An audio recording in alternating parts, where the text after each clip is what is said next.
செல்போனில் மூழ்கிய நபர் உயிரை பறிக்க வந்த பாம்பு.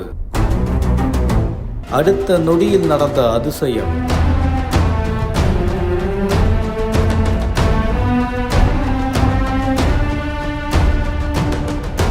என்ன நடந்தது விரிவா பார்ப்போம் வாங்க.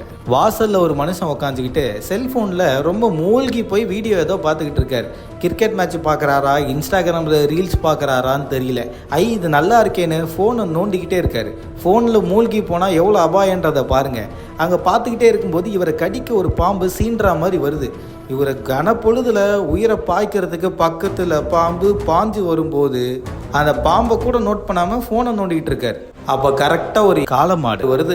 அந்த காளை மாடுனால இவர் உயிர் தப்பிச்சாரு. மாடு வரதை பார்த்த பாம்பு தலை தெரிச்சு ஓடக்கூடிய சிசிடிவி காட்சிகள் வெளியாயிருக்கு. இந்த நபர் போனை நோண்டிட்டு இருக்க இடத்துக்கு மேல சிசிடிவி பொருத்தப்பட்டிருக்கு. காளை மாடுனால உயிர் பிழைச்சார். இந்த வீடியோ ராஜஸ்தான் மாநிலம் பகுதியில் எடுக்கப்பட்டதாக கூறப்படுது. இது எப்போ எங்கன்றது துல்லியமா தெரியாத சூழ்நிலையில இந்த சிசிடிவி காட்சிகள் தற்போது இணையத்தில் வைரலா ஷேர் ஆகிட்டு இருக்கு. இந்த தகவலை பத்தி உங்களோட கருத்துக்களை தினேஷாக கூட கமெண்ட்ல தெரிவிங்க.